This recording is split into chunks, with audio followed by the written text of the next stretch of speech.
encerrava o arquivo de histórias. Na última história que a gente contou, só para a gente refrescar a memória, a gente falou sobre quem? José, muito bem. Lembra, José, ele tinha um casaco maravilhoso que o pai dele deu para ele, que era um casaco colorido, era como se fosse um casaco que tinha sido ungido pelo arco-íris. Era um casaco bonito, derramado, como se o arco-íris fosse derramado em cima dele, era bonito. Naquele cenário só de deserto, imagina aquele casaco colorido, era algo bem chamativo. Só que o pai dele deu só para ele porque ele gostava mais. E aí ele tinha essas visões, ele tinha alguns sonhos diferentes. E os irmãos dele começaram a ter muita inveja de José, porque ele falava que ele ia ser adorado pelos irmãos. Lembram disso? Lembram disso? Semana passada. E aí os irmãos tiveram tanta inveja de José que eles lançaram ele no poço. Lançaram José no poço. Pedrão, atenção aqui. Lançaram ele no poço. Só que eles falaram: olha, se você deixar ele aqui no poço, a gente não ganha nada. Se a gente vende ele como escravo, a gente ganha dinheiro ainda. Então eles venderam o próprio irmão como escravo. A nossa história terminou com José sendo vendido como escravo, vendido pelos próprios irmãos. A gente vai continuar a história a partir desse momento. Quando José ele chega no Egito, vamos lá galera, começando agora para valer. Quando José chega no Egito, ele é enviado à casa de Potifar. Quem aí lembra quem que era Potifar? Era o rei lá do governador. Não era o rei, governador. Ele era oficial do faraó e capitão da guarda. Então ele era um cara com uma patente alta no Egito. E José é enviado para a casa de Potifar. Só que eu quero que você imagine o seguinte: imagina ser enviado para um lugar onde você não fala a língua, onde você não conhece ninguém, onde você é um escravo, onde você não tem o seu Deus, onde você está completamente distante da sua família. Sem celular. Gente, José, ele vai, a maioria de nós iria para um lugar desses com o coração quebrado, com o espírito quebrado, sem força, sem vontade, sem ânimo, tomados pela angústia, atormentados pelo desespero. Só que José não. Assim que ele chega na casa de Potifar, primeira coisa, ele tem um coração de leão, porque ele não deixa o seu espírito ser quebrado por essas coisas. Muito pelo contrário, ele começa a trabalhar diligentemente, trabalhar com força, com vigor. José trabalhava que nem uma formiga. A formiga, ela faz o seu trabalho na chuva, no sol, no verão, para estocar o seu alimento para o inverno. Então José tinha um coração de leão, um trabalho de formiga. Só que a formiga, ela só faz o que ela sempre faz. José não fazia só o que ele fazia porque alguém mandava ele fazer. Ele tinha visão, ele estava atento ali na casa do faraó, de Potifar. Ele via que tinha uma coisa para arrumar, ele ia lá e arrumava. Ele não esperava alguém mandar ele fazer. A gente vai entender isso quando ele chegar na prisão. Ele tinha proatividade, então ele tinha a visão de um falcão. Ele conseguia enxergar aquilo que estava fora do lugar. Coração de leão, trabalho de uma formiga e visão de um falcão para ver o que está fora do lugar que eu posso fazer. E José, por ele ter essas características, ele começou a ser número 2 ali na casa de Potifar, abaixo apenas de Potifar. Ele tinha responsabilidade ali dentro. O Potifar confiava em José para cuidar de todos os negócios de Potifar, de toda a casa dele, administrar tudo, porque ele tinha se provado alguém de valor, um coração de leão que não se abalava diante das dificuldades, com um trabalho diligente, como de uma formiguinha, e com visão de um falcão. Fala, Pedrão. Mas e a mulher de Potifar? A mulher de Potifar. Entra um problema na história. Potifar tinha uma mulher. E a mulher de Potifar, ela era uma mulher muito bonita.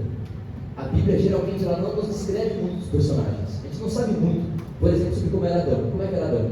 Ele era ruivo, ele era loiro, ele era negão? A gente não sabe. A gente não sabe. Quando a Bíblia fala, galera, atenção, quando a Bíblia fala uma característica de alguém, é porque é muito importante. E a Bíblia nos fala que a mulher de Potifar era bonita. Não era uma qualquer. Não era uma mulher bonita. Ela era como um pavão. Vocês já viram um pavão pessoalmente? Já.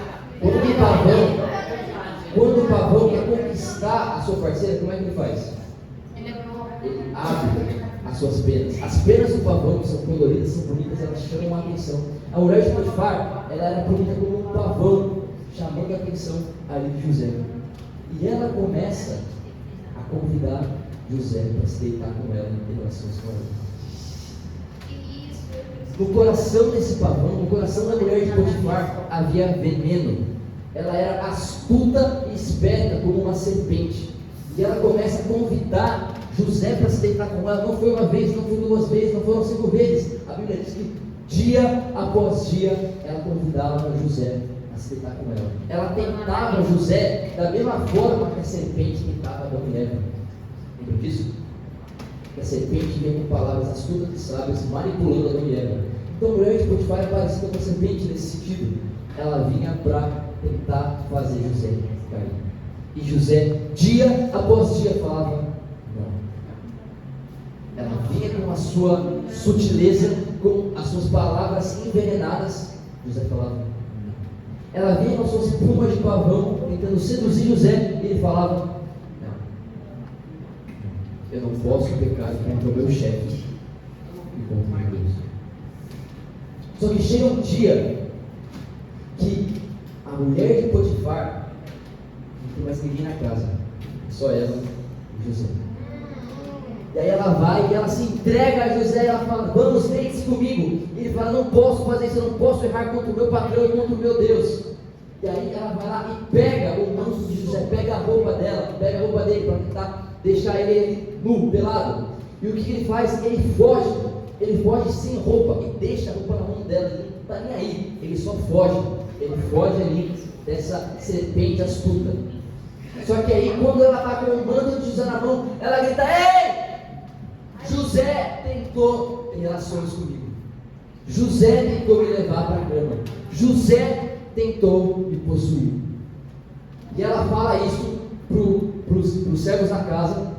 José tentou ter relações comigo. Quando chega a Potifar, ela fala a mesma história. José tentou ter relações comigo. Só que aí ele deixou o manto na minha mão. Só que quando eu gritei, ele fugiu. José não tinha feito nada disso. Potifar, foi o contrário, Pedro. Potifar fica furioso com José. José, eu achei que você tinha um coração de leão. Eu achei que você trabalhava diligentemente como uma formiga. Eu achei que você tinha visão como de um falcão para ver o que está errado. Mas na verdade você é só um traidor. Você é só uma serpente. Só que a serpente era a esposa dela. Então José é enviado para a prisão por Xilindró, está em cana. José é preso.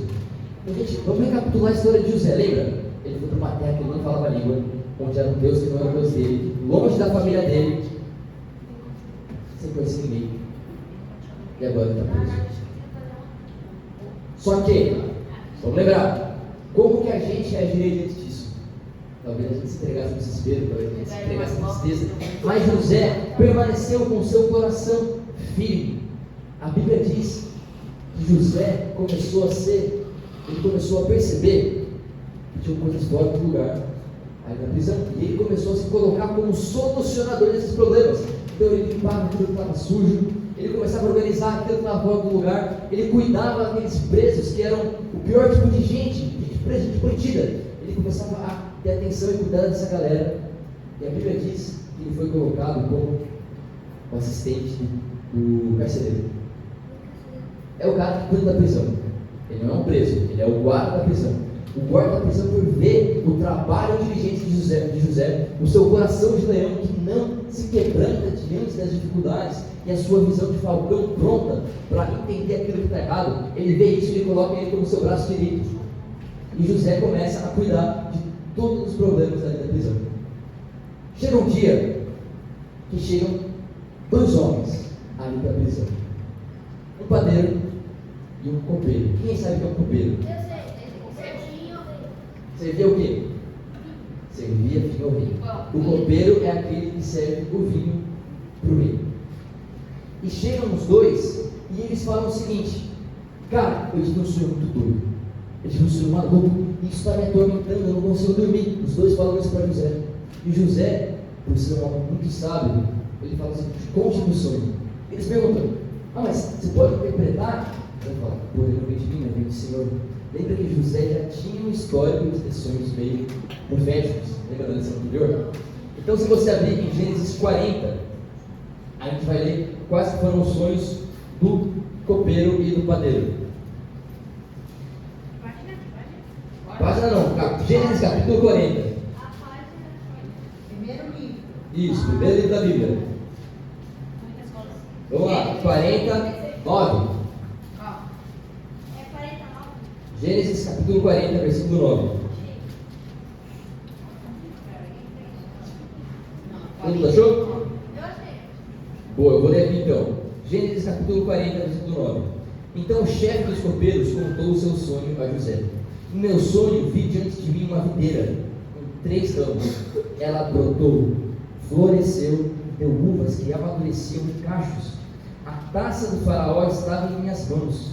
Eu peguei as uvas e as espremi na taça do faraó e a entreguei em sua mão. José dá a interpretação dos sonhos do copeiro. Logo em seguida, ele fala o seguinte: disse José, esta é a interpretação. Os 3 ramos são 3 dias. Dentro de 3 dias o faraó vai exaltá-lo e restaurá-lo à sua posição. E você servirá a taça na mão dele, como costumava fazer quando era seu copeiro. Quando tudo estiver indo bem com você, lembre-se de mim e esteja bondoso comigo. Fale de mim ao faraó e tire-me dessa prisão. Então o sonho do copeiro é o seguinte: você vai ser voltado à presença do faraó para servir vinho para ele. E quando você voltar, lembra de mim, cara. Lembra que eu sou um cara com coração de leão. Lembra que eu sou um cara que trabalha diligentemente com minha formiga. Lembra que eu sou um cara que tem visão para ver o que está errado, que tem falcão proativo. Beleza. Guarda o celular aí, galera. E o padeiro também tem um sonho. E no versículo 16 ele fala: eu também tive um sonho. Sobre a minha cabeça havia 3 cestas de pão branco. Na cesta de cima havia todo tipo de pães e doces que o faraó aprecia. Mas as aves vinham comer da cesta que eu trazia na cabeça. E disse José, versículo 18: essa é a interpretação. As 3 cestas são 3 dias. Dentro de 3 dias o faraó vai decapitá-lo e pendurá-lo numa árvore, e as aves comerão a sua carne. 3 dias depois, o copeiro foi restaurado para sua posição, servindo o vinho na taça do rei. E o padeiro foi morto. A interpretação de José deu certo, e o copeiro percebeu. O sonho do copeiro se realizou, a interpretação se realizou. Quando o copeiro chega na presença do faraó, qual que é a primeira coisa que ele fala para o faraó? Nada. O copeiro se esquece de José. Da mesma forma que o povo que foi tirado do Egito, das garras do faraó, se esqueceu dos milagres de Deus e começou a reclamar. Da mesma forma que os discípulos se esqueceram dos milagres de Jesus e não sabiam mais e ficavam questionando a autoridade dele, ficavam questionando o poder dele. Da mesma forma que a gente se esquece das grandes coisas que Deus fez por nós e começa a duvidar se ele realmente está cuidando da gente. O copeiro esquece de José e se passam mais 2 anos. Mais 2 anos, José fica ali na cadeia. Mas nesse tempo, o seu coração não se quebra, o seu trabalho não diminui e a sua visão não se perde. Depois desses 2 anos, um belo dia, o faraó desperta, angustiado. Ele acorda tenso. Ele fala: eu tive um sonho. Eu tive um sonho maluco. Eu não sei quem pode interpretar. Eu não sei o significado. Eu também não sei quem pode interpretar. Então ele vai e chama os sábios do Egito. E os sábios não sabem a resposta. Ele vai lá e chama os magos do Egito. E os magos também não sabem a resposta da interpretação do sonho dele. Ele vai lá e apela para os universitários. Oh, chama a galera aí da Federal. Chama a galera que passou no Enem. Chama todo mundo. Ninguém sabe a resposta da interpretação do sonho do faraó. O quê? Chama todo mundo, ninguém sabia a resposta. E nesse momento o copeiro se ligou. Mas faraó, cara, sabe qual é que é? Quando eu estava lá na prisão, tinha um cara que ele sabia interpretar sonhos, ele sabia o significado de sonhos, tanto que a interpretação de sonhos que ele me deu se provou verdadeira. Eu vim parar aqui na tua corte de novo. O faraó fica surpreso e fala: pô, manda trazer esse cara, como é que é o nome dele? Ele fala: José. E agora a gente tem José, vendido como escravo, passou seu tempo num poço, numa terra onde ele não sabia a língua, que não era sua, que não era do seu Deus, longe da sua família. Agora José estava na presença do faraó. É como se a gente estivesse frente a frente com o Donald Trump, o maior líder do mundo antigo era o faraó. E aí o faraó, diante de José, fala assim: cara, você é José? Já falei: sou eu. Eu ouvi dizer que você tem o poder de trazer a interpretação de sonhos. Ele fala: o poder não é meu, o poder vem de Deus. Mas conte-me o seu sonho, faraó. Aí o faraó fala: bom, eu estava sonhando e eu estava na beira do rio. Quando eu estava sonhando, surgiram no rio Nilo 7 vacas gordas, 7 vacas saudáveis, fortes, vigorosas. Havia vida em seus olhos e havia força em suas pernas. Só que surgiram 7 vacas magras, 7 vacas esqueléticas, 7 vacas raquíticas. Os seus olhos eram fundos, com olheiras, e nas suas patas não havia força nenhuma. As 7 vacas magras comeram as 7 vacas gordas. E elas continuaram tão magras quanto antes. Elas continuaram tão vazias de vida quanto antes. Era como um saco que não parava em pé. Elas continuaram iguais. Depois eu tive um outro sonho. Nesse meu outro sonho, eu vi 7 espigas, ramos saudáveis. Elas eram virtuosas, elas eram coloridas, cheirosas. Os frutos eram bonitos e vigorosos. Só que surgiram 7 ramos magros. A Bíblia vai dizer o seguinte: vi 7 espigas de cereal cheias e boas, que cresciam no mesmo pé. Depois delas brotaram outras 7, murchas e mirradas, ressequidas pelo vento leste. As espigas magras engoliram as espigas boas e continuaram sem vida nenhuma. E cara, foi tão real, foi tão atormentador, e não sei o que isso quer dizer. José falou o seguinte: faraó, não se trata de 2 sonhos, se trata apenas de um sonho. As 7 vacas e as 7 espigas boas, vigorosas, representam 7 anos de prosperidade. O Egito vai ter uma colheita abundante, maior do que já se viu no mundo antigo. A gente vai ter comida em abundância, a gente vai ter fartura, a gente vai ter muito trigo, muito animal, muita comida. A gente vai ter fartura, faraó, mais do que você pode guardar. Só que depois desses 7 anos de fartura, virão 7 anos de fome. Uma fome que será destruidora, uma fome que será avassaladora, uma fome que será tão forte que a gente vai se esquecer dos 7 anos de prosperidade que a gente teve. Vai ser algo como isso, uma fome como essa, nunca, jamais alguém viu. Faraó, eu recomendo que você faça o seguinte: lembra que José tinha uma visão de favor, ele via o que estava errado, ele tinha o coração inquebrantável, ele trabalhava diligente.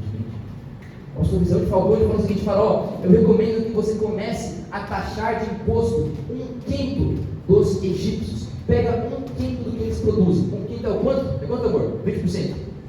20%. Pedrão, você fez 10 mil reais em um dia. Você pega 20% do Pedrão, pega 20% do Felipe, pega 20% das gurias. Aí que tá. Ó, a pergunta aqui: pô, o faraó ia empobrecer a galera. Só que era tanta fatura que isso não fazia falta para ninguém. Porque lembra que era mais fatura do que qualquer um podia imaginar naquele momento. Eles começaram a ter muita colheita. Calma aí, estou me antecipando. José fala o seguinte: pegue imposto 20% de cada pessoa e comece a estocar, para que quando cheguem os anos de fome a gente tenha para dar e vender para o povo. O faraó olha para esse moleque e fala: quem poderia cumprir essa função senão você? Porque claramente o Espírito Divino está sobre você. Claramente você foi ungido pelo Espírito de Deus. Claramente esse jovem caminha com Deus. Esse jovem é alguém especial. Então o que Faraó faz com José? Faraó torna ele braço direito. Da mesma forma que ele era braço direito de Potifar, José agora se torna braço direito de Faraó, o homem mais poderoso do mundo, o que torna José o segundo homem mais poderoso do mundo. Então, de escravo a governante. E sabe o que José fez no tempo dele como governante? Isso que eu te ver semana que vem. Semana que vem a gente vai continuar essa história. Se semana que vem a gente vai continuar essa história, porque é uma das histórias mais maravilhosas da Bíblia. É a minha segunda história, está nos meus top 3 histórias preferidas do Antigo Testamento. Mas vamos lá. Na história de José, eu sempre quero finalizar com uma pergunta. Eu tenho uma pergunta para a gente amarrar aqui a história. A pergunta é: quem é você nessa história? Quem é você nessa história? Com quem você consegue se identificar com aquilo que a gente contou hoje? Isso não me agrada dizer, mas talvez você seja muito parecido com a mulher de Potifar. O que eu quero dizer com isso? Atenção aqui, galera, estão ligados? Estão ligados? O que eu quero dizer com isso? Talvez você seja uma pessoa que tem feito os outros pecarem. Talvez você seja uma pessoa que com as suas palavras você está trazendo as pessoas mais distantes de Deus. Talvez com as suas atitudes você está prejudicando e envenenando o coração das pessoas. Rodrigo, atenção aqui. Se com suas palavras você tem trazido destruição, angústia, agonia para quem está perto de você, você é muito parecido com o mulher de Potifar. Talvez você seja muito parecido com o mulher de Potifar. Talvez nós sejamos. Palavras venenosas fazem apodrecer o coração que poderia ser um coração próspero na presença de Deus. Então, a mulher de Potifar, com suas palavras, com o seu jeito sedutor, afastava, tentava tirar José do seu propósito, do seu chamado, afastava ele da sua real identidade, do seu real, da sua santidade. Talvez com palavras de fofoca você faça isso. Talvez com maledicência, fala mal das pessoas por trás das costas dela, você faça isso. Talvez com palavras rebeldes contra os seus pais, você faça isso. Talvez você seja parecido com o mulher de Potifar. Talvez você seja como um copeiro, que na primeira oportunidade, na primeira hora que você tem algum problema, você esquece tudo de bom que Deus já fez por você, pela sua família. O copeiro, ele foi grandemente abençoado por Deus, por José no caso. Só que na primeira oportunidade que ele tem, ele se esquece completamente disso e age como se nunca tivesse acontecido. Talvez você seja parecido com o copeiro. E na primeira dificuldade, começa a questionar Deus. Ah, mas Deus não veio ver tal coisa? Ah, Deus não fez promessas para mim? Deus não falou que Ele ia estar comigo? Cadê Deus agora? Esse é o coração do copeiro. Mas talvez você olhe para a história e você veja que isso é parecido com José. Talvez você olhe para a história e fale: caramba, eu também tenho um coração que não se abala diante das dificuldades. Eu também tenho um coração de leão. Eu também trabalho diligentemente. Eu faço todas as minhas atividades no momento certo. Eu sou diligente com o meu tempo. Eu faço aquilo que me é pedido na minha casa, aquilo que me é pedido na minha escola, aquilo que me é pedido no meu esporte, no boxe. Talvez eu seja diligente. E eu também tenho uma visão analítica, como diz o Falcão. Eu vejo o que está errado, eu já me coloco à disposição para executar, para essa solução. Eu vejo o que está errado no ambiente, que alguém está fora de lugar, que alguém está sendo excluído pelos outros. Eu me coloco como amigo dessa pessoa. Eu tenho uma visão de Falcão, assim como José. Olha, se você é assim, eu quero ser seu amigo. Como é legal. Alguém tem um amigo assim? Vocês conhecem alguém que seja parecido com José?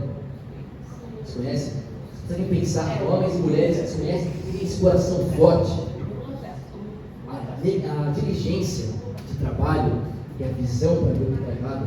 Como é legal estar perto de pessoas assim, é ou não é? Quem tem amigos assim, é ou não é legal estar perto de gente assim? A gente pode ser pessoas assim. Nós também podemos ser pessoas assim. Pedrão, atenção aqui. Só que tem uma pessoa que é exatamente assim, o melhor. É esse cara aqui, Jesus Cristo. Jesus Cristo é uma pessoa com o coração inquebrantável, diligente em tudo que ele faz, e com a visão necessária para alcançar perdidos que eu e você. Jesus é o amigo que a gente pode contar no momento de fraqueza. Jesus é a pessoa que pode nos inspirar com o seu exemplo de coragem. Quando nos falta coragem na escola, quando nos falta coragem de sermos quem Deus nos chama para ser, de amar o nosso próximo, esse cara aqui está dando escola. E esse cara aqui, ele é melhor do que José. Jesus é o amigo perfeito. Jesus é o exemplo perfeito.